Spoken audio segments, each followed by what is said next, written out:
T'as vu, j'ai fait. Du coup, j'ai mis 2. Je vois. Allez, c'est parti. Camille Solal, bonjour à nouveau, parce qu'il faut préciser que c'est la deuxième fois qu'on fait cette petite interview. Oui, est-ce que tu peux préciser le contexte, Maxime? Alors, c'est-à-dire qu'il y a un défaut technique, c'est-à-dire c'est la faute de personne, hein, faut quand Non, même le dire. non. Et non, j'ai merdé sur notre premier truc qui était le 12 novembre, non, qui était le 10 Oui, novembre, oui, il y a 2 jours. Aujourd'hui, on est le 12. oui. Et t'as gentiment accepté de le refaire parce que j'avais pas le son de ta voix. C'était un Ce constat, qui- hein. Il y avait pas mal de choses qui passaient en non-verbal, mais enfin, Ouais, mais c'est. Alors, je suis pas sûr. Les gens, tu vois, au bout d'un moment. Il y avait 38 minutes, hein. On avait voilà. 38 Si minutes. l'idée c'était d'avoir un fond quand même verbal, c'est vrai qu'avec un message, on était un peu limité, quoi. Bah, ça aurait été compliqué, vraiment, à Ouais. comprendre. Après, il y avait un effort à fournir, c'est sûr, hein. Mm. Mais bon, non, voilà. Donc, on va le refaire, mais je vais te donner 3 nouveaux mots, évidemment. Parce que je précise que t'es pas au courant des mots que je vais te donner, hein, évidemment, c'est pas une blague. Je t'avais donné 3 mots la dernière fois, mais du coup, je t'avais donné art, solidarité et femme. Et t'avais trouvé des trucs super, hein. Et bah là, je vais t'en donner 3 autres. Et quand tu me dis que t'es prête, et ben, je te donne ton premier mot. Je prends une petite gorgée de thé, je me détends. Regarde! T'as vu? Ah, voilà, tu vois. Ah oui, bien sûr, mais bien sûr, toujours, tu vois. Le matin, l'après-midi. Euh, ouais. Mm. Eh ben écoute, je suis prête, Maxime. T'es prête? Mm. Alors c'est parti, ton premier mot, c'est humain. Humain, humain, Ouais. hein. Complètement le sujet du moment. Ouais. L'humain versus beaucoup de choses. Mhm. L'humain versus l'intelligence artificielle, versus des comportements. Ça me fait penser à des comportements humains. Mhm. Euh, et notre humanité dans cette période, pas simple. Oui, Non, c'est une période compliquée, on va pas se mentir. on peut expliquer ça. La dernière fois, c'est vrai que j'avais pas trouvé de synonyme. J'aurais dû trouver des synonymes à période compliquée.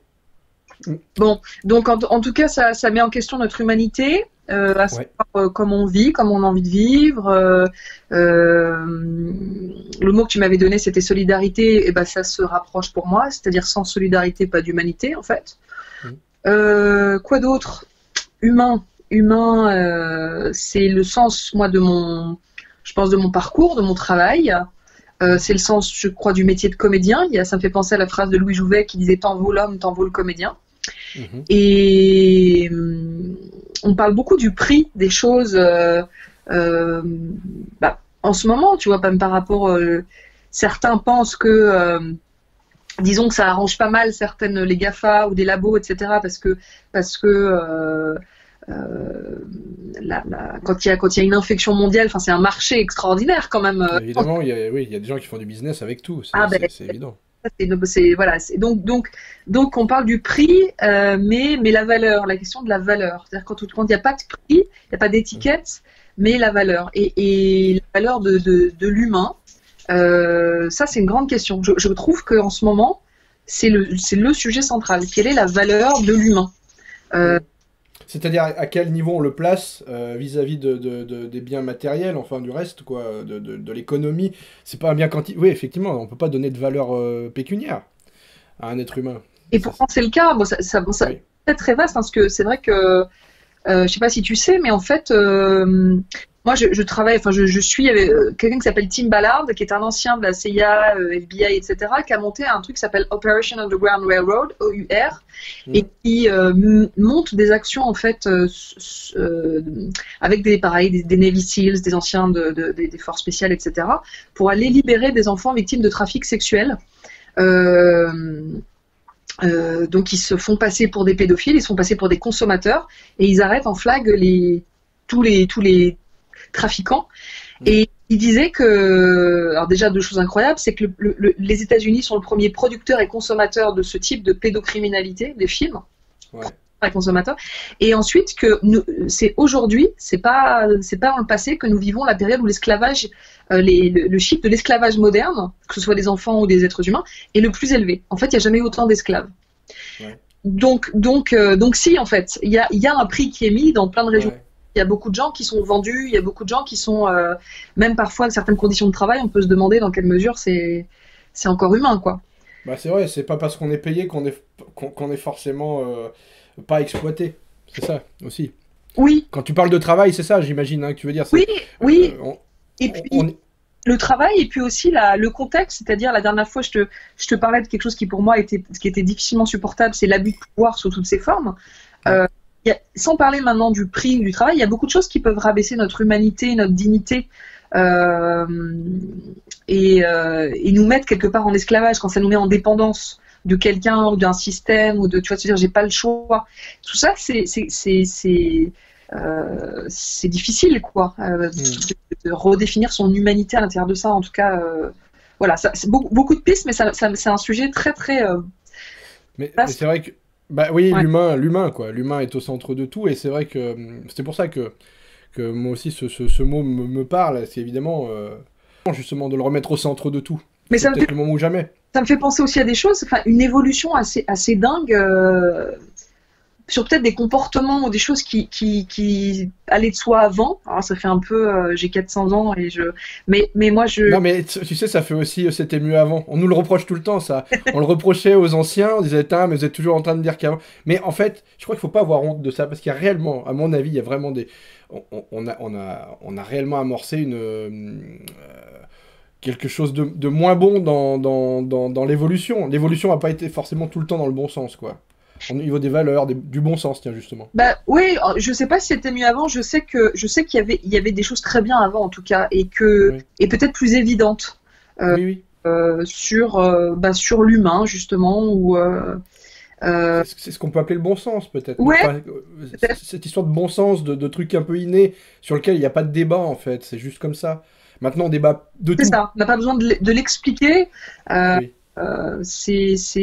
et c'est vrai que ça me fait penser à tous ces jeux. Type le premier c'était Loft et on se disait déjà quand même Ouais, ça pose question quand même. Les gens ils sont enfermés à ouais. la maison et on va les regarder. Bon là maintenant ça s'appelle le confinement. Mais Ouais, ouais, ouais. Mais c'est ça, oui. et entre temps il y a eu 10 fois pire. C'est-à-dire que là on atteint Ouais. à l'humanité, à la dignité. Je pense à des trucs comme The Big Diet. Tiens, qui va perdre le plus? On enlève des pizzas pour voir qui va tenir. Et puis sans parler après l'île de la tentation et puis j'en passe quoi.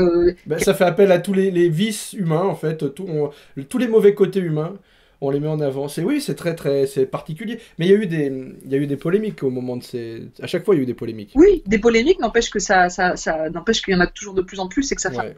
beaucoup et qu'aujourd'hui, je sais pas si tu zappes entre 17 et je sais pas 17-19, tu tombes que sur ça, c'est délirant. Ouais, Délirant. c'est une horreur. Et les gens regardent en plus, c'est terrible. C'est Et Coluche qui disait si on arrêtait d'acheter, ça il arrêtait de se suffirait vendre. qu'on n'achète pas pour que ça se vende Ouais, plus clair. c'est grave. Mais, mais, mais pour moi, l'humanité n'est pas la finitude du corps et des bas instincts et des pulsions, etc.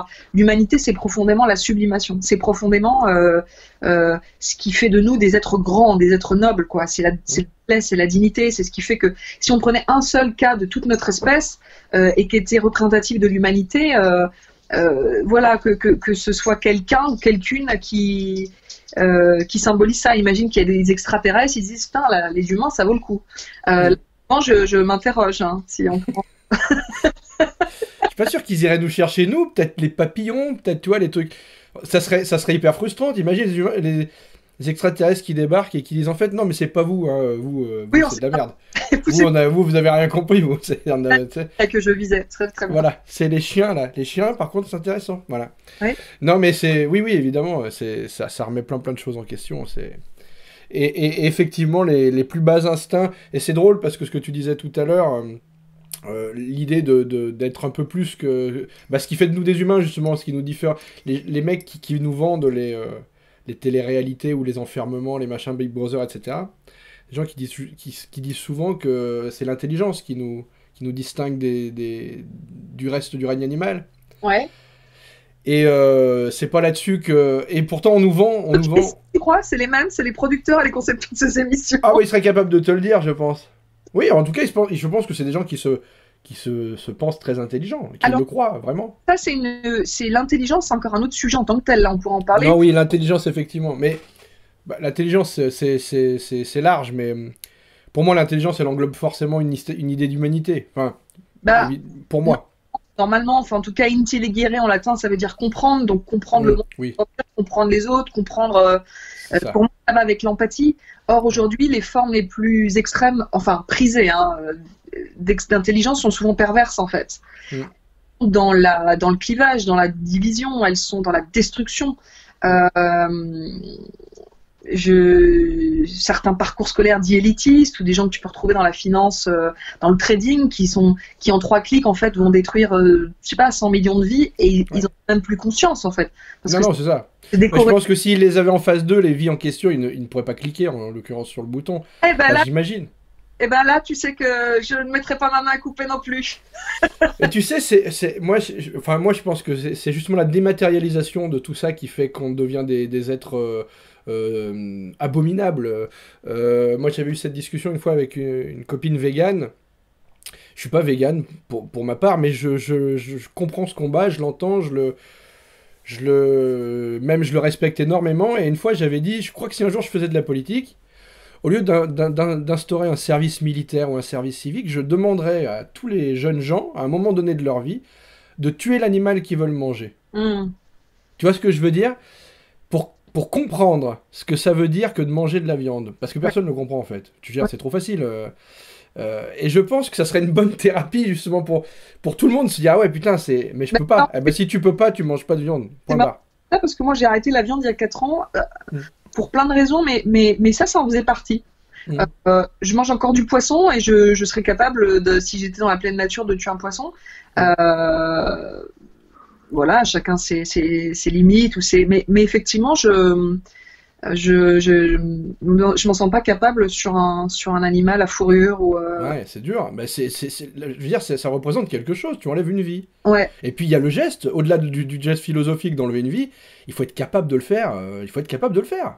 faut être capable de le faire, ouais. Oui, c'est pas donné à tout le monde, je pense. Mais la viande, c'est ça, ça représente ça. C'est ce que les gens devraient comprendre. C'est pas facile à comprendre sans y être confronté vraiment.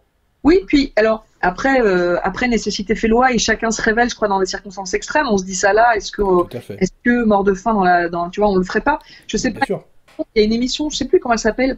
Euh, non, c'est genre état naturel extrême. En gros, c'est un mec et une femme. Oui, c'est aux États-Unis. Voilà. J'ai vu ce truc-là, Non, ouais. non. Non?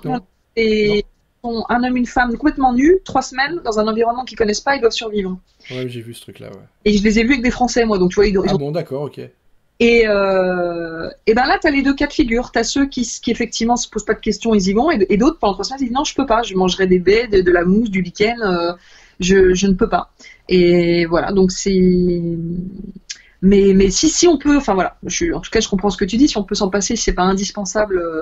Bah, si on en était tous à là, c'est-à-dire à la situation de tes deux, ton couple nu dans la forêt, euh, je pense que les animaux s'en porteraient mieux, mine de rien, parce que bon. Mais mine de- en tout cas, on s'en passe très bien. Moi, ça fait 4 ans, j'ai Mais oui, oui, bien sûr. pas de carence et on compense bien. Ouais. Mais, mais en tout cas, une conscience, en tout cas, et puis ceux qui en mangent et qui l'aiment, très bien. Mais c'est vrai, en tout cas, ça ramène à une conscience. Mais c'est vrai pour beaucoup de choses, la conscience de là où tu vis, même des choix de matière, de la Oui, France que ça occasionne. Par exemple, des enfants dans les mines de cobalt pour les iPhones. bien sûr. Euh, beaucoup de choses en fait sont et là ça rejoint ce que tu dis, enfin la question sur l'humain, c'est pour moi l'humain c'est l'empathie en fait, pour résumer Mhm. maintenant. C'est l'empathie, c'est-à-dire que quand tu fais plus preuve d'empathie, on peut pas non plus être tout puissant, résoudre tous les problèmes et tout solutionner, mais être connecté à son environnement, être connecté aux autres espèces, et pas complètement centré sur nous avec cette dimension de d'ego qui est plus surpuissant que tout le reste. Ouais, Euh, et là, on joue à la compréhension, quoi. Et voilà. ok. Bon, ok. On va passer au deuxième mot, Ouais. ça te dit? Je sais pas si tu vas me trouver une transition sur ce qu'on vient de se dire, sûrement. Sororité. On en a beaucoup parlé ces derniers temps, hein, de sororité, justement, Ouais. dans les médias. Pardon? À quelle occasion? On en a beaucoup parlé. Oh, bah, sur les mouvements féministes qu'on entend, etc. On avait parlé ensemble La dernière fois, je t'avais donné quoi? Un truc Femme. bah, je te donnais femme, voilà, Ouais. femme. Et on en avait parlé entre nous, tu vois, justement, des mouvements féministes, du MeToo, etc. Et la sororité, Ça a été vachement mis en avant justement ces derniers temps. Moi j'ai une copine qui a ouvert je lui fais un peu de pub à Lyon, ça s'appelle Au Tambour Solidaire. C'est une laverie solidaire pour les femmes en difficulté et où elles peuvent se retrouver, etc. Anne Caloven d'ailleurs, voilà, et ça marche du feu de Dieu, et elle est très contente, et les dames qui viennent ici retrouvent beaucoup d'humanité, tu vois, on y revient, et de solidarité, et de baume au cœur, tu vois. Donc oui, la sororité, est-ce qu'elle est, Alors, est-ce qu'elle est? est-ce qu'elle est plus présente aujourd'hui? Est-ce qu'on en a plus conscience? Est-ce que c'est quelque chose qui a toujours existé? Est-ce que c'est... Alors, déjà, moi, je vais essayer de dire ce que m'évoque le mot. Ouais. Sororité, il peut y avoir quelque chose de très beau qui se ramène à solidarité, comme un peu l'équivalent de fraternité. Ouais. Euh, mais ça me fait penser, c'est marrant, avec ma carte qui dit. Anti-genre. Ouais. Tu n'aimes pas les genres, tu n'aimes pas genrer. C'est pas ça, c'est pas ça. C'est C'est pas que ça, ça. ça me fait penser à la fratrie, en fait, que tu sois dans sœur et frère, et donc ça te met en, si t'es sœur et frère, ça veut dire que t'es dans une famille, et ça veut dire que t'es en lien avec des parents. Enfin, il y a quelque chose, Communautaire, tu veux dire? Quelque chose comme ça? euh, plutôt de l'ordre d'un manque de liberté. C'est-à-dire que ça reste dans. Moi, j'avais abordé à un moment donné, je trouvais ça intéressant, la notion de liberté et la notion de dépendance. C'est-à-dire, je me croyais libre, mais en fait, j'étais indépendante. Et indépendante, c'est le contraire de dépendant. C'est-à-dire qu'on Mm. reste dans un fonctionnement, tu vois, de. Et la liberté, c'est autre chose. Et donc, mais c'est vrai pour beaucoup de systèmes, je trouve, de gens qui veulent lutter contre un système, mais quand tu luttes pas contre un système en le combattant, parce que sinon tu le renforces. Pour moi, tu luttes contre un système en l'ignorant et en créant un autre. C'est ça. Et donc, dans la sororité ou la fraternité, parfois, il y a cette notion parfois de renforcer quelque chose d'existant. Euh, Je comprends ce que tu veux dire. tu vois. On prend un modèle qui existe et on se l'approprie. Oui, oui, au lieu de créer quelque chose de nouveau. Et finalement, on cautionne un cadre, au lieu Mm. de dire non, mais il n'y a même pas de sujet, j'en crée un autre. Euh, ça Mais me. c'est l'idée des communautés, de l'affrontement des communautés aussi, c'est un petit peu ça. Ça recoupe un petit peu le communautarisme, ce que je comprends de ce que tu dis. Ben, Euh, li- moi, comme je t'en parlais la dernière fois, j'ai grandi à l'île de la Réunion et Mm. cette chance de ne pas connaître. C'était pas un sujet en fait le communautarisme parce qu'on était vraiment réunionnais avec un dénominateur commun. Je te racontais d'appartenance à l'île et Ouais. à l'intérieur de ça, il y avait des gens, des personnes qui se rassemblaient par goût autour d'un. Ça peut être une religion, ça peut être un rite, ça peut être une pratique, ça peut être un. Je sais pas, voilà, ça peut être une foi, ça peut être quelque chose, mais c'était pas aussi polarisé en termes de communauté qui devient une identité à part entière. Mhm. Et du coup, ça devient très difficile d'en sortir pour ceux qui, tu vois, ça limite à l'identification. Ah ben t'es Mhm. catholique ou t'es musulman ou t'es une femme ou t'es une sœur ou t'es. Donc la sororité, ça me fait penser aussi les sororités dans les universités américaines, les Ivy Leagues, Ouais. etc. Donc il y a un clan, il y a un côté, tu appartiens à quelque chose, mais ça te limite aussi. Enfin, tu vois, et du coup, tu dois des choses, comme quand tu rentres, je sais pas, des francs-maçons ou d'autres. Tu laisses quand même une part de ta liberté à l'entrée. Donc moi, ça, Ouais. ça me fait penser à ça. Après, le versant plus, je sais pas si c'est plus positif, mais disons, c'est la solidarité, c'est le soutien, c'est l'entraide. Ce que tu me décris de ça, c'est génial que ça existe, mais c'est terrible qu'il faille que ça existe, quoi. Ben voilà, d'accord, C'est pour ça ben que, là c'est très clair. Je comprends ce que tu dis. Non, non, mais bien sûr, voilà, je suis d'accord, bien sûr, tout à fait. voilà, que, Ça ne devrait pas avoir de nécessité d'existence. Oui, tout à fait. et puis pour plein de raisons, que ces femmes n'aient pas d'autre lieu où aller, deux, qu'elles n'aient pas de machine à laver chez elles ou dans leur immeuble ou je sais pas quoi, trois, que ce soit à cette occasion qu'elles éprouvent un soutien. Bon, tu vois, je les connais pas, je ne sais pas, mais voilà, c'est ça que ça m'évoque. D'accord, ok. Et alors, le troisième mot, pareil, je sais pas s'il y aura une transition avec ça. Par rapport à la discussion qu'on a vue l'autre jour, t'es cosmopolite, t'as vécu un peu partout dans le monde, finalement, t'as pas mal bougé. Non, enfin, j'ai vécu en Lorraine, dans la région parisienne et à l'île de la Réunion. Et, Ouais. et je suis franco-australienne, c'est vrai que j'ai le passeport Voilà. australien. Et de la Réunion, j'ai été en voyage ou à Madagascar, aux Comores. Mm. Mais j'ai principalement vécu à la Réunion et en Europe. Ouais. D'accord. Et du coup, j'ai pensé à ce mot parce que tu me parles souvent d'altruisme, de solidarité, d'humanité, on en parlait, et oui, de penser aux autres, d'empathie. Et bah, ce mot, il est fort pour moi, c'est exil. Exil, volontaire ou forcé, hein, l'exil, et c'est pas nouveau. L'exil existe depuis la nuit des temps, depuis que l'homme est homme. Mais voilà, aujourd'hui, on en parle beaucoup, encore une fois, par rapport au changement climatique, par rapport aux guerres, par rapport aux conflits, etc. Et aux tensions que ça crée.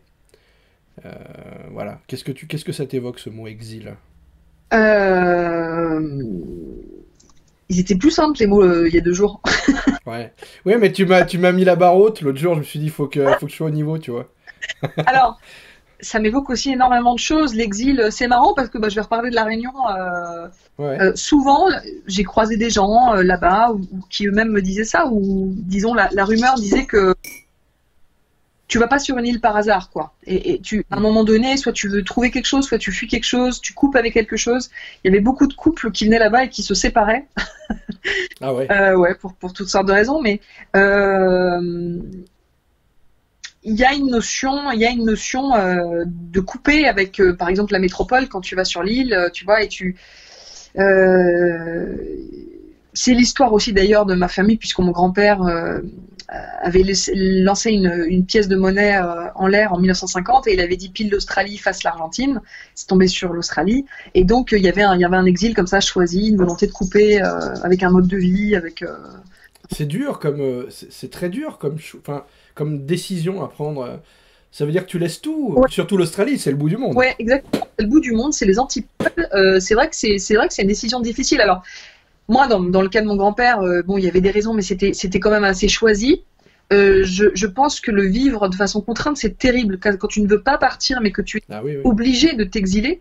Euh, bon, comme toujours, ce qui tu pars en plus fort, donc tu accrois, je pense, ton univers intérieur en te détachant au maximum du matériel, te dire, bah, j'ai pas de terre, j'ai pas de maison fixe, j'ai pas de bien matériel, j'ai moi, j'ai mon corps, tu vois, voilà. Mais ça pose une sacrée question. Et là, enfin, c'est vrai que les migrations climatiques qui commencent et qui, à mon avis, vont s'accélérer, posent cette question-là, mais on est absolument tous concernés. Enfin, l'exil. Oui, oui, bien sûr. Ne serait-ce qu'au quotidien, quand il t'arrive, je sais pas quoi, un dégât des eaux, n'importe quoi, et que tu dois quitter ta maison où il y a un incendie. Moi, je l'ai vécu une fois et un incendie, c'était sévère. En fait, il y avait une personne âgée qui a été décédée juste à côté de chez moi et là, tu quittes tout en quelques secondes et donc t'es dans la Et tu perds des choses et en tu plus. perds Tu perds. dans la rue et tu regardes l'immeuble brûler et tu dis euh, je je vais un temps donné m'exiler. Bon, alors toute proportion gardée parce que c'est à Paris, parce que j'ai des etc. Mais c'est quelque chose de moi assez connoté assez négativement quoi. L'exil. Mais exil, oui, je pense que il y a un côté négatif dans le sens où on parle souvent d'exil quand c'est forcé. On parle pas forcément d'exil quand on décide de partir Oui. pour d'autres raisons, tu Je crois vois. qu'à ce moment-là, on va utiliser un autre mot. Mais l'exil. Mm. Alors. Et après, pour le ramener à des choses plus, tu vois, plus intérieures, peut-être il est très connoté parce que, enfin, il y a un exil intérieur aussi. Il y a un exil en fait où on peut te couper de soi et être laissé à la porte de son identité, être pas arrivé à se retrouver quoi. Je trouve qu'en ce moment, mais c'est particulièrement, enfin moi je le vis comme ça depuis 5 ans, depuis Charlie Hebdo, depuis le Bataclan, depuis Paris n'est plus Paris pour moi. J'y vis depuis 25 ans. Il y a un avant et un après, et j'ai un mal fou à retrouver. Ou à trouver le chemin d'une insouciance, d'une liberté, de quelque chose. Tout a changé radicalement. Et ça me fait penser à ça, à l'exil, tu vois. Ça peut être aussi au sein de, c'est aussi mon histoire, mais au sein d'une famille, se sentir tellement exilé, tellement étranger, pas compris volontairement ou involontairement par les autres membres. Par les siens, oui. Par les siens. Alors du coup, ça pose la question de les siens, mais normalement... Oui, non, mais par les siens au sens large, c'est pas forcément la famille. Hein. Oui, absolument, par ses pairs. C'est contemporain, voilà. D'une communauté. Tu vois, là, ce matin, je lisais que voilà, je pense qu'on en parle suffisamment, donc je vais pas rentrer là-dedans, mais que l'ordre des médecins attaque professeur Raoult. Ah oui, j'ai vu, oui. Et c'est ça aussi l'exil, quoi. C'est l'ostracisme dès que tu rentres pas dans le moule, etc. Et en ce moment, on est particulièrement là-dedans, quoi. Il y a cette menace permanente. Si tu as un propos qui ne va pas dans le sens, dans des proportions dingues, c'est-à-dire que même le Sénat, il veut l'exiler, enfin, le gouvernement peut l'exiler. C'est-à-dire que vous n'êtes Olivier Véran, quand il dit aux députés, si vous n'êtes pas, vous sortez. Hein, vous jouez en fait. Là, la menace, elle est partout. Ouais. Donc ouais, c'est un mot qui est... Dans un pays comme le nôtre, comme dans tous les pays, mais c'est vrai que quand il se passe des choses comme ça, à ce niveau-là, tu parles de l'Assemblée nationale, c'est quand même pas rien. Tu parles du professeur Raoult aussi, qui est quand même une sommité. C'est vrai que ça pose des questions, et puis du coup, il y a un ricochet forcément sur la population, et sur les gens. Et puis même, tu sais, l'utilisation très, très perverse aussi des mots, des étiquettes, on va changer le sens des mots. Par exemple, de taxer quelqu'un de complotiste, de dire complotiste dès que tu poses une question, etc. Ça aussi, c'est un exil. Directement de te renvoyer hors et de dire et te faire un procès d'intention en disant voilà tu es néfaste ou tu veux le mal, mais non, je pose juste une question. Donc mais il y a une question politique et de facilité, je veux dire, dans l'utilisation du mot complotisme, hein, enfin de traiter quelqu'un de complotiste, c'est aussi une façon de clore un débat. Oui, mais c'est une façon perverse. Ça n'est pas. Oui, tout à fait. Ça n'est pas à la régulière, si tu veux. Ça n'est pas une façon de gentleman, on va dire, ou d'autres systèmes qui normalement sont ceux de la démocratie. Donc tu vois, c'est la rhétorique des sophistes, c'est les arguments fallacieux, c'est très intéressant quand tu veux non pas arriver à la vérité, mais arriver à les lobbyistes, les gens qui font de lobbying, c'est-à-dire ils sont toute la journée à faire pression, à brouiller des cartes, à brouiller des pistes, etc. Et c'est un métier pour lequel ils sont rémunérés. Hein. Très cher. C'est incroyable. Et c'est complètement fou de se dire, il y a même à Sciences Po, en fait, la formation d'intitulé s'appelle... je crois que c'est management public et je sais pas quoi, et lobbying, c'est-à-dire qu'on t'apprend et voilà. Et donc peut-être que l'exil, il est à mettre en lien direct, tu vois, avec justement après l'absence de l'humain, parce que c'est ça l'exil aussi. Ça fait penser à Napoléon, ça fait penser à comment il s'appelle, à Dreyfus, tu vois. C'est je te mets dans un bagne, ou je te mets sur une île, ou je t'enferme loin et tu vas perdre ton humanité. Le pari, c'est que je peux pas te tuer parce que voilà, c'est pas légal ou peu importe, mais je vais partir sur le fait que je veux tuer ton humanité et je sais que par l'exil, tu vas couper les liens avec, voilà, tu vas pas pouvoir maintenir ça et tout. Donc, et aujourd'hui, encore une fois, il y a tellement de clivages, tellement de choses qui nous invitent à nous déconnecter de nous et à nous déconnecter de notre humain par un exil intérieur, par la dépendance. Je sais pas si tu as vu derrière nos écrans de fumée sur Netflix en ce moment qui parle. J'ai pas Netflix, ça craint. Non, c'est pas. Mais alors, c'est juste intéressant pour ça, c'est que c'est les fondateurs de Twitter, de Facebook, qui eux-mêmes en gros font un peu amende honorable en se disant, honnêtement, on est dépassé. On pensait pas que ça allait prendre ces proportions-là. On a créé un monstre et on sait pas comment l'arrêter en fait. Jamais on aurait pensé que ça pouvait influer sur des élections mondiales, que ça pouvait polariser autant les gens, que ça pouvait. Et eux-mêmes tous, ils disent, nos enfants n'ont pas d'écran en fait. Tu dis. Ah mais ça oui bien sûr. Et donc ils te disent que... C'est comme les enfants de médecins qui sont pas vaccinés. Il y en a beaucoup, moi j'en connais perso, c'est pas... Bien sûr, c'est vrai quoi, c'est des vérités, c'est comme ça. Et ils te disent que en fait le système c'est des algorithmes qui... le but est très simple, il y a un but, c'est de te maintenir le plus longtemps possible en ligne. Parce que quand on te maintient en ligne, tu as plein d'annonceurs, il y a plein de pubs, on peut te vendre des choses. Donc ça n'a aucun intérêt pour eux si tu es très heureux dans la forêt et que tu n'achètes rien... et que tu es bien avec tes enfants et ta famille, ce qu'ils veulent, c'est te te choper et te maintenir en ligne le plus possible. Donc, le directeur de TF1, il y a quelques années, avait dit, c'était Lelay, je sais plus, qui avait dit que son travail, c'était de vendre du temps de cerveau disponible, pour Coca-Cola en l'occurrence, il avait dit, je crois qu'il avait cité.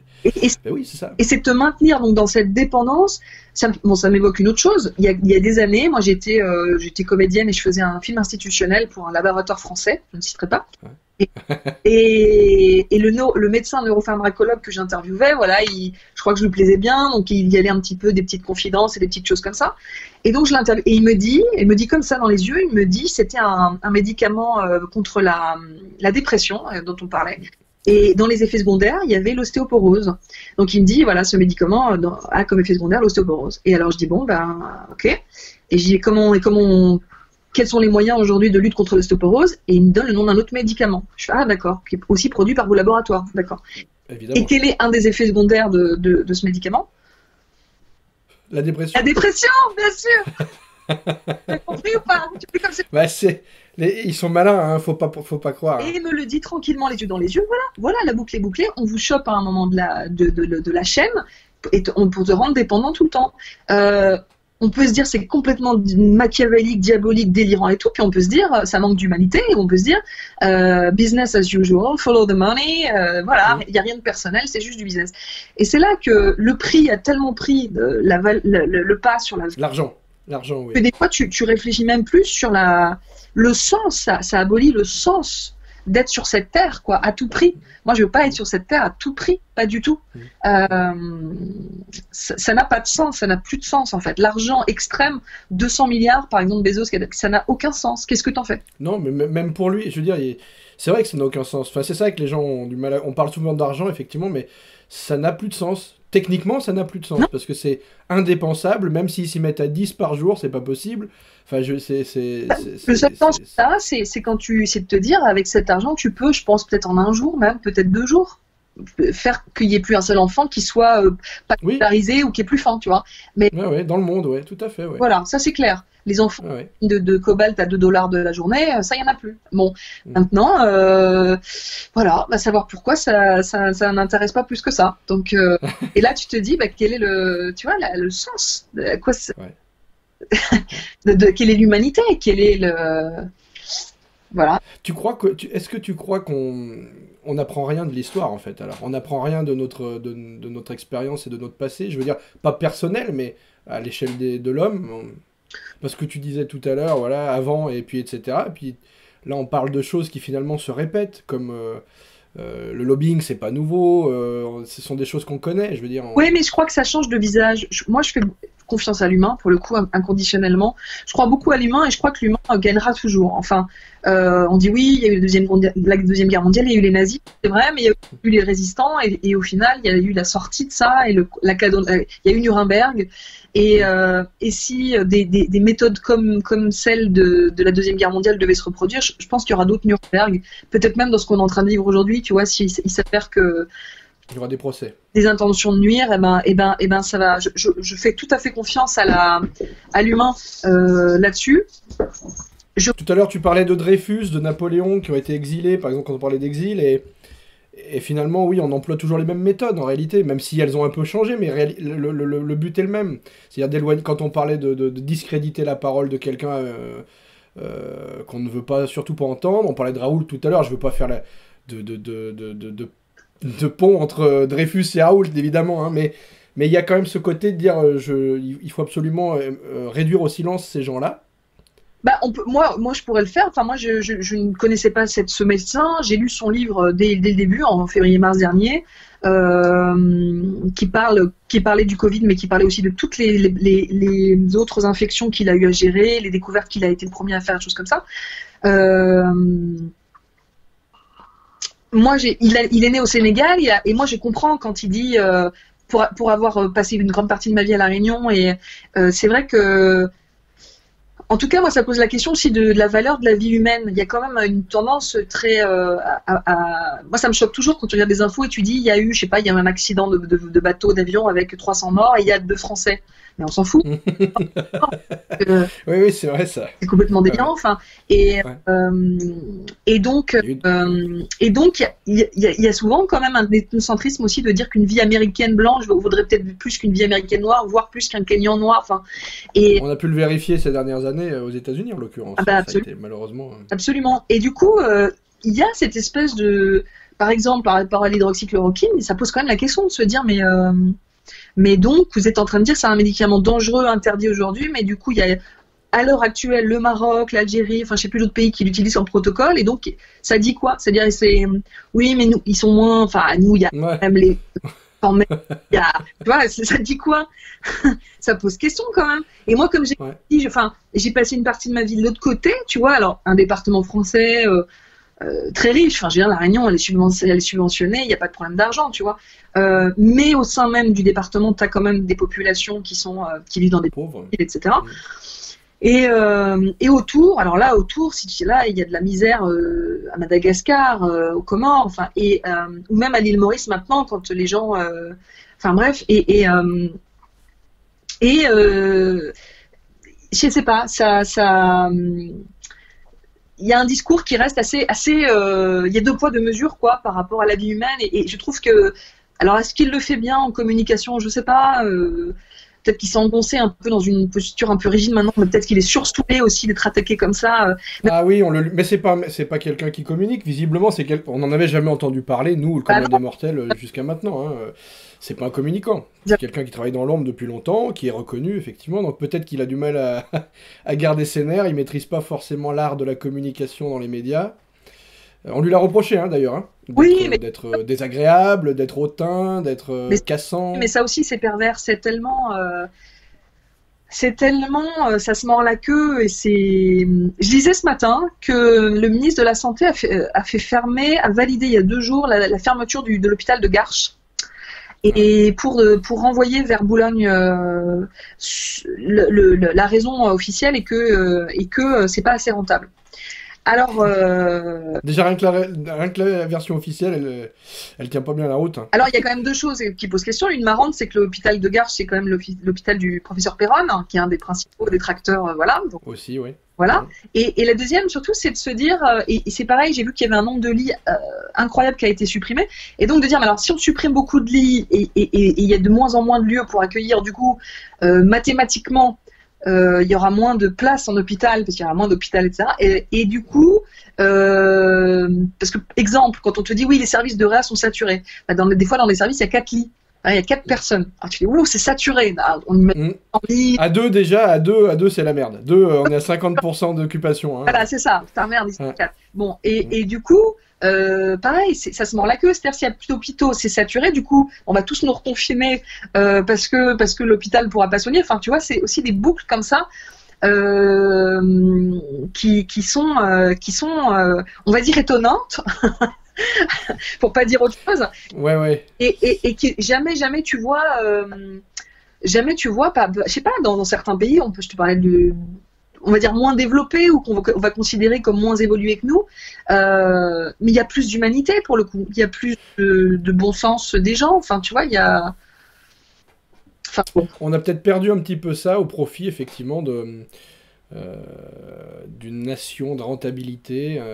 Oui, on n'a plus de au sommet de l'État, on a des communicants en réalité. On a des communicants et des technocrates qui... Et puis je fais pas de politique politicienne, mais je me dis en général, et c'est vrai que je te rejoins là-dessus, on n'a pas beaucoup d'humanité en réalité. On n'a pas beaucoup de gens qui ont mis les pieds dans la vraie vie, en fait. Simplement, hein. Il y a une décision, j'ai l'impression, d'accorder de la valeur à ce qui peut rapporter. Dans le capitalisme absolu et puis aussi dans le narcissisme, souvent ce qui peut faire briller, ce qui peut faire mousser, ce qui peut...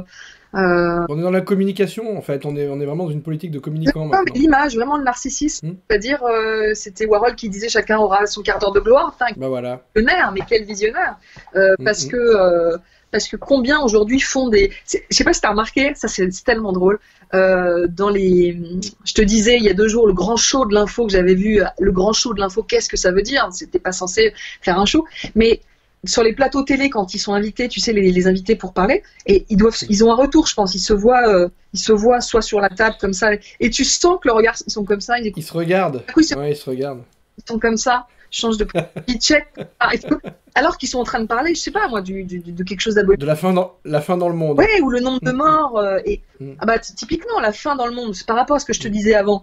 Au moment où on se parle, au Yémen, ou dans plein d'autres endroits, des enfants mais crèvent par grappe. Par exemple, au Cambodge, il y a des enfants, il y a PSE Cambodge, qui est une association incroyable, qui a sorti des enfants des décharges. Ça, c'est tous les jours. En Inde, partout, c'est la majeure partie de la réalité du monde. Mais où est-ce que ça filtre dans nos infos quotidiennes? Où est-ce que ça filtre pas? On en parle. Là, l'info de nos pays occidentaux, elle est focalisée sur la Covid et sur le terrorisme. Voilà, en gros. C'est assez délirant quand tu voyages, justement. Tu parlais de voyage tout à l'heure, et quand tu vas ailleurs dans le monde. Moi, il y a quelques années, ça m'avait bien calmé en termes de mon ego européen. J'avais été à Hong Kong, je crois, ou à Singapour, je sais plus. Et je vais dans une boutique internationale type Zara ou je sais pas quoi. Et l'étiquette, il y avait 10 monnaies, il n'y avait pas l'euro. Il y avait le dollar australien, il y avait le dollar. Ça calme. Il y avait le hongkongais, il y avait du rouble, je sais pas quoi. Il n'y avait pas l'euro. J'ai dit waouh, là ça calme. Ça calme, ouais. Et bon, en fait, ils s'en foutent complètement de nous, les mecs. Ouais, on n'existe pas.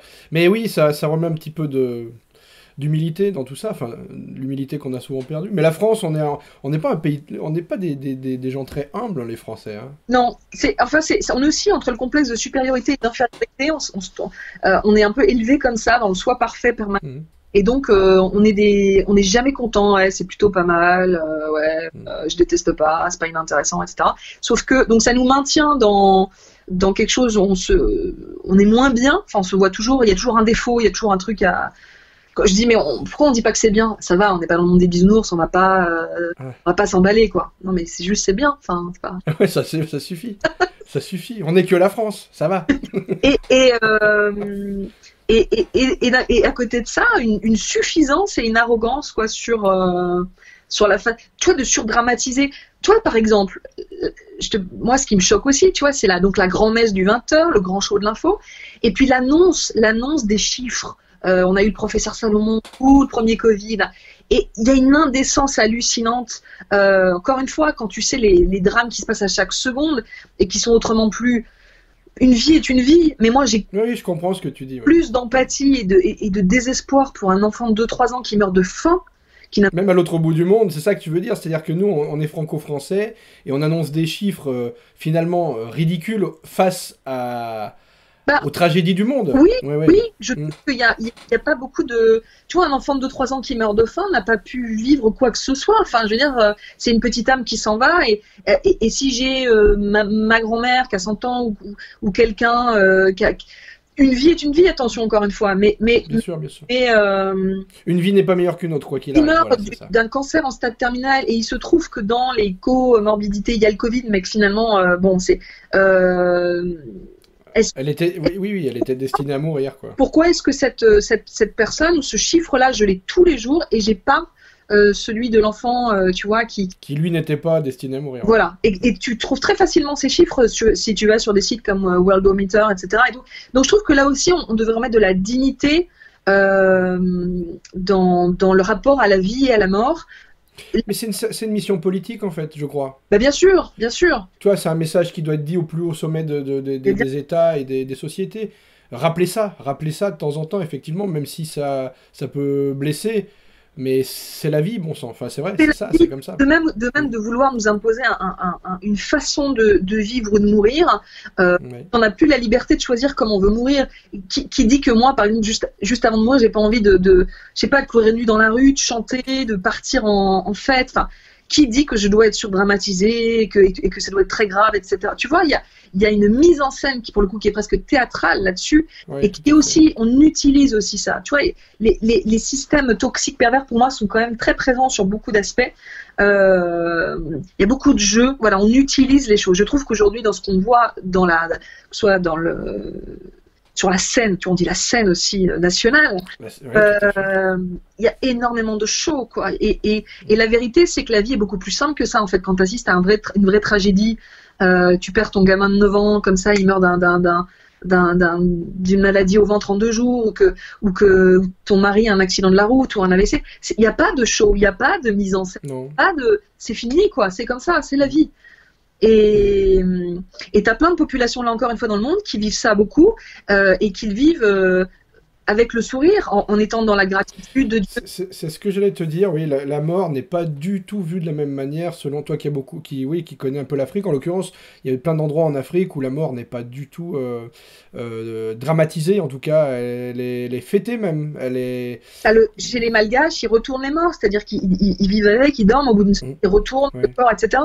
Et il y a plein de populations comme ça, et donc là aussi, il y a pour moi, il y a une mise en scène très très indécente.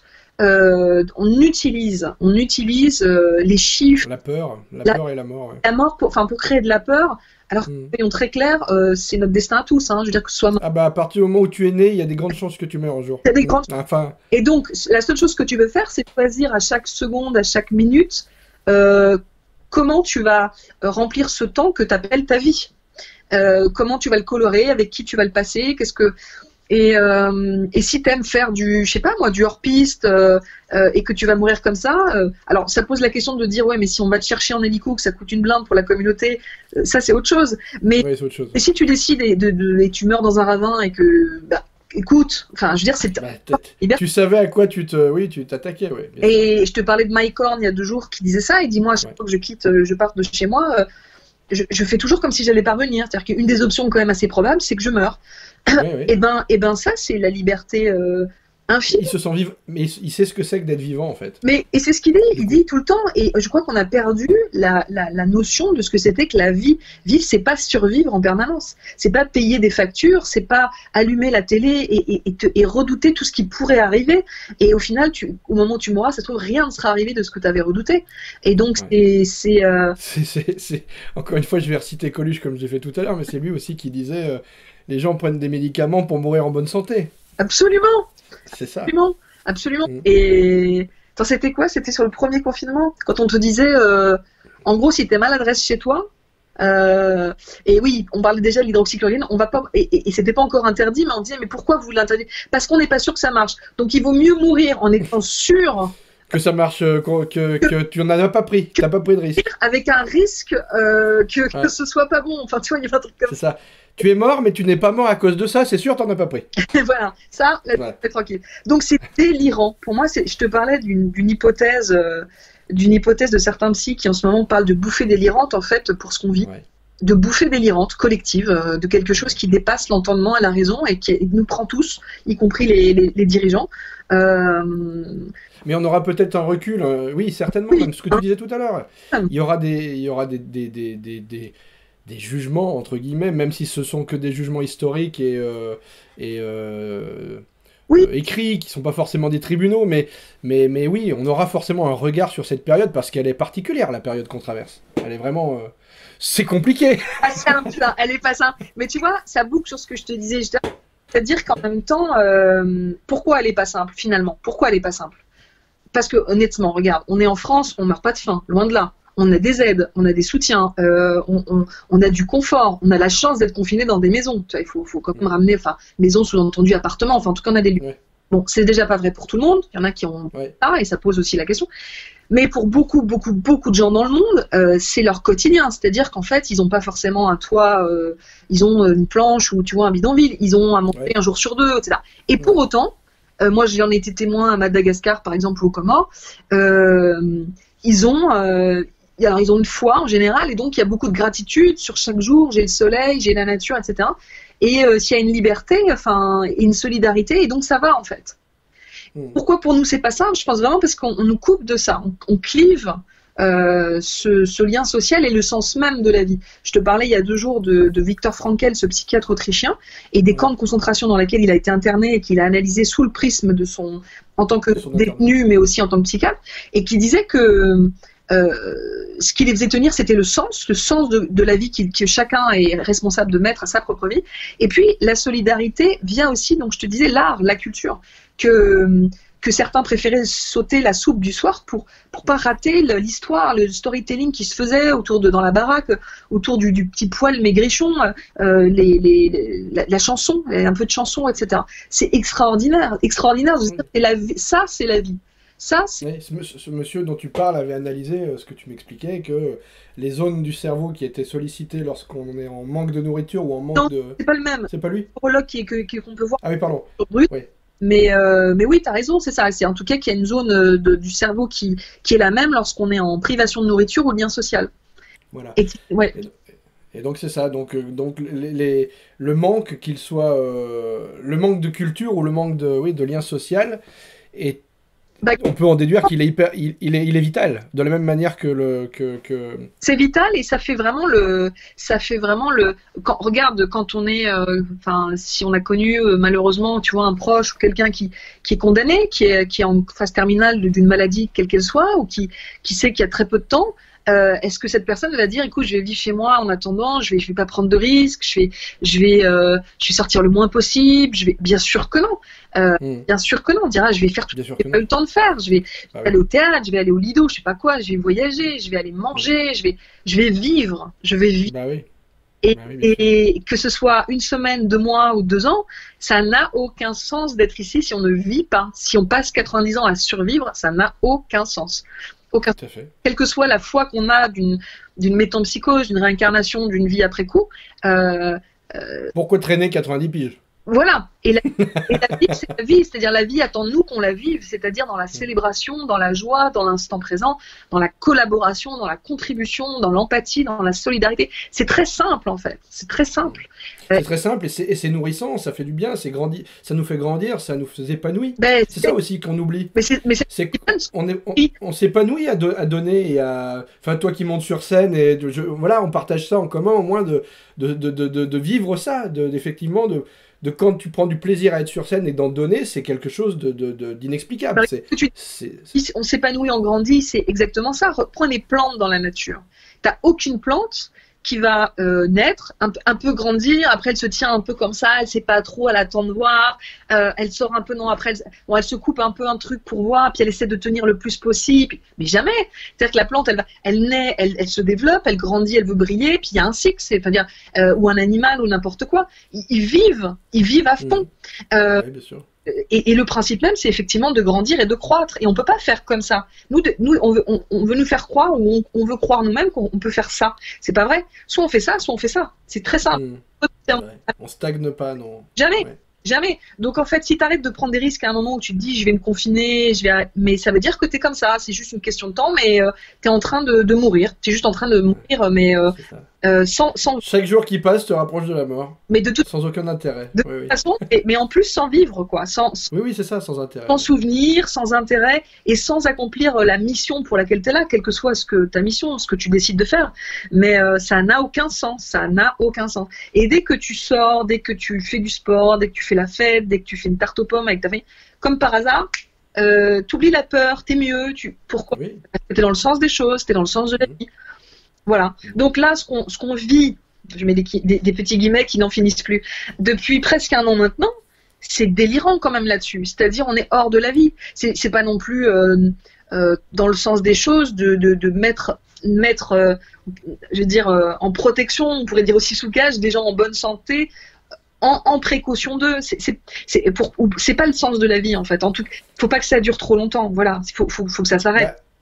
On va avoir des annonces aujourd'hui, de notre Premier ministre, vers 18h, je crois qu'il doit parler. Je crois qu'on n'aura pas ce sera pas de scoop, mais je crois que, en tout cas, mais si je lui fais passer la vidéo qu'on vient de faire, peut-être que ça peut le faire réfléchir. Ah, écoute, ça serait incroyable, je n'y crois pas trop. J'aurais surtout pas le temps de faire le montage d'ici 18h. Parce que je crois que les voix qui s'élèvent, il y en a quand même pas mal, et même quand il y a d'autres exemples de pays comme la Suède, on dit oui, mais ils ont sacrifié leurs vieux. Non, je crois pas, ils ont le même taux de mortalité, même moins que nous maintenant. Donc, sans les... Mais c'est rassurant, ça. C'est rassurant, je veux dire, de se dire qu'il y a des voix qui s'élèvent, un petit peu contre la doxa. nous, on a quand même, on a quand même donné notre accord pour un pacte qui s'appelle la démocratie et en France avec un système particulier où tu as le pouvoir exécutif qui n'est pas corrélé au pouvoir législatif, et on a le Sénat et l'Assemblée.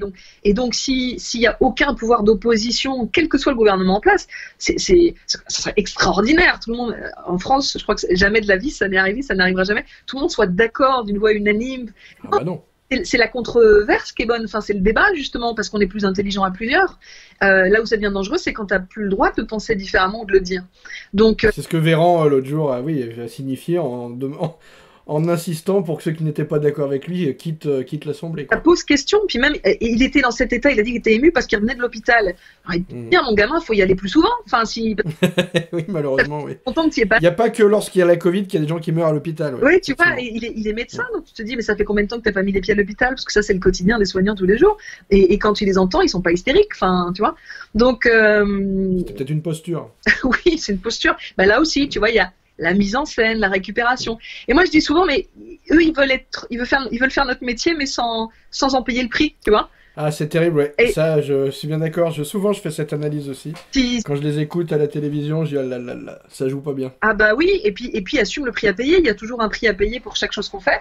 Nous, on en sait quelque chose en ce moment. Il y a un bon prix à payer d'être comédien, d'avoir choisi cette voie. D'ailleurs, on est je te le rappelle. Et en plus, ouais, par plein de biais, d'étiquettes sociales, de rémunération, de précarité ou d'intermittence. On est intermittent. Nous, on vit par intermittence. Mais en tout cas... Les banquiers te le rappellent souvent quand tu vas faire un crédit, par exemple. Tu vas demander un crédit. Oui, bien sûr. Intermittent, c'est-à-dire, vous avez comment? Oulala. Alors moi, c'est même pire que ça. C'est là, il y a des années, j'étais mariée et mon mari travaillait chez PSA, Peugeot Citroën, et il était ingénieur, voilà. Et on est arrivés ensemble pour demander un crédit à la banquière, et je te jure, c'est vrai, elle ne m'a pas regardé de l'entretien. J'étais comédienne, je crois que j'étais même pas intermittente. Je n'existais pas. Je n'avais pas de valeur pécuniaire intéressante. Alors, elle m'a même pas dit bonjour, elle a parlé à mon mari, et j'ai dit, c'est moi, je raconte des trucs et tout. Après, je me suis fait des tests pour voir si j'ai tenté des questions. Elle m'a pas regardé, et ça m'a marqué. Discrimination, un racisme ordinaire, et puis j'ai pu vérifier l'inverse depuis, puisque je suis aussi coach, et puis j'ai monté ma société, quand tu montes ta société, c'est différent. C'est différent, puis tu arrives avec des très bons bilans sur 8 ans, voilà. Et là tout se court, et là tu dis je suis juste la même personne. Voilà, ça fonctionne comme ça. Et du coup, moi, en tant que coach, j'essaie justement de toutes ces valeurs dont on parle, de remettre de l'humain, de l'humanité, du sens.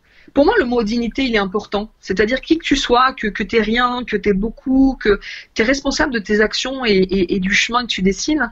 Et qu'on le veuille ou non, on est tous dépendants les uns des autres et en sororité pour le coup, les uns avec les autres. Donc, ce qu'on fait affecte tout le monde, toujours. Tu vois, c'est l'effet papillon. Bien sûr. Et donc, c'est bien d'être conscient de ça et de faire des choix dignes et de faire des choix. D'agir en conséquence pour donner le mouvement et l'exemple. Oui, parce qu'encore une fois, c'est comme ça ou comme ça. Donc là, c'est bien en fait. Ouais. Mais même à la limite, si je continue à faire ce truc-là, si on est confiné encore pendant 6 ans et demi.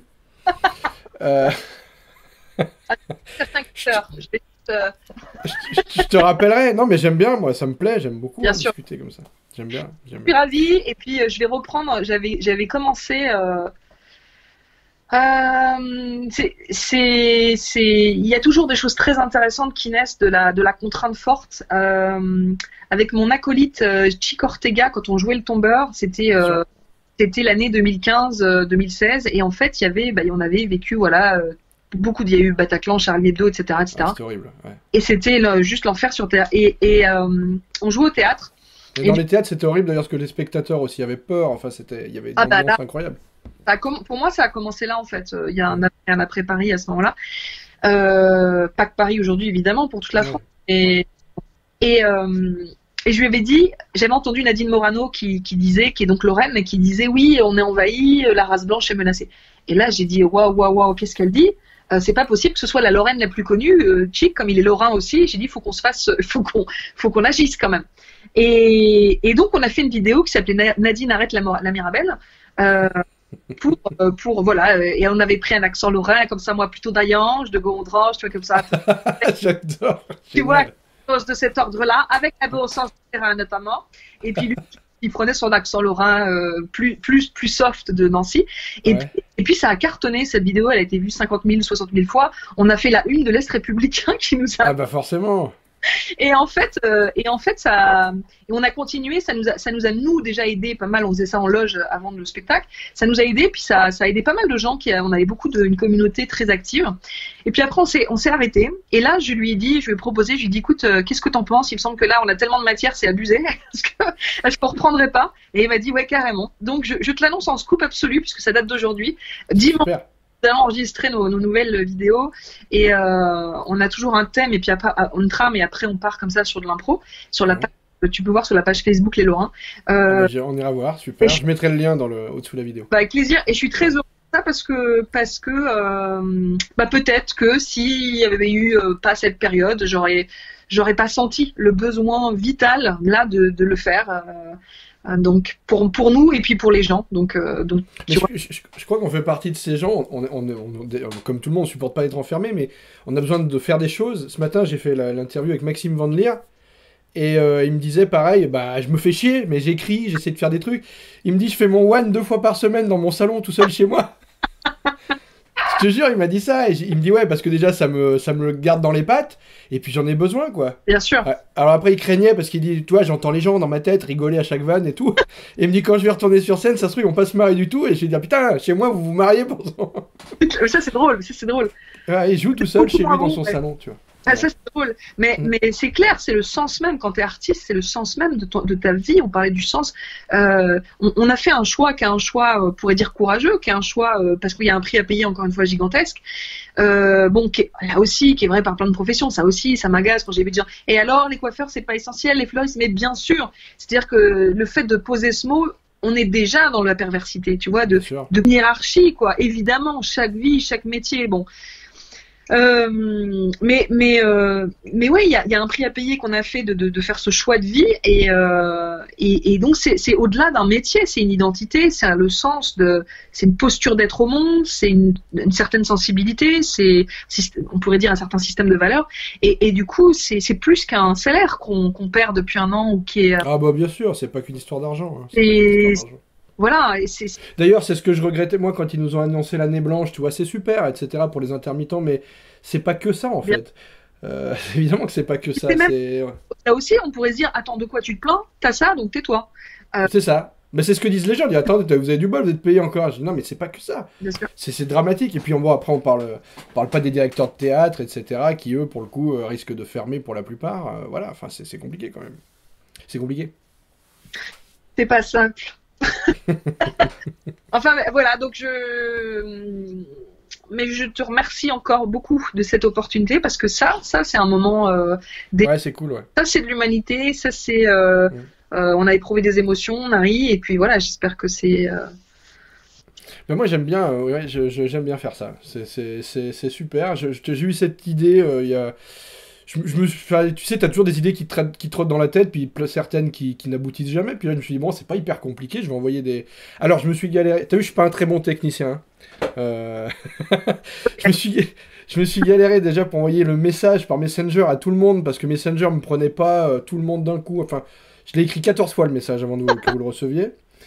Et puis après, voilà, j'ai eu des soucis avec la technique, le son. Mais bon, voilà, ça va le faire. Et je suis content parce que effectivement, ça. C'est au-delà de ce que j'espérais. Vous êtes tous super et ça fait du bien, ouais, ça fait du bien. Mais moi, ce que je vis est super parce que je vous ai tous les uns après les autres en discussion et. Mais ouais, mais c'est toi j'ai envie de te dire bravo et tu peux te remercier parce que c'est toi qui as eu cette idée et tu as initié ça et du coup tu récoltes ce que tu sèmes, quoi. Ouais, ça fait du bien, clairement. Ça me fait du bien à moi. Tu vois, je vais me coucher, je suis content le soir. Puis je repense à tout ce que vous m'avez dit et tout, c'est bien.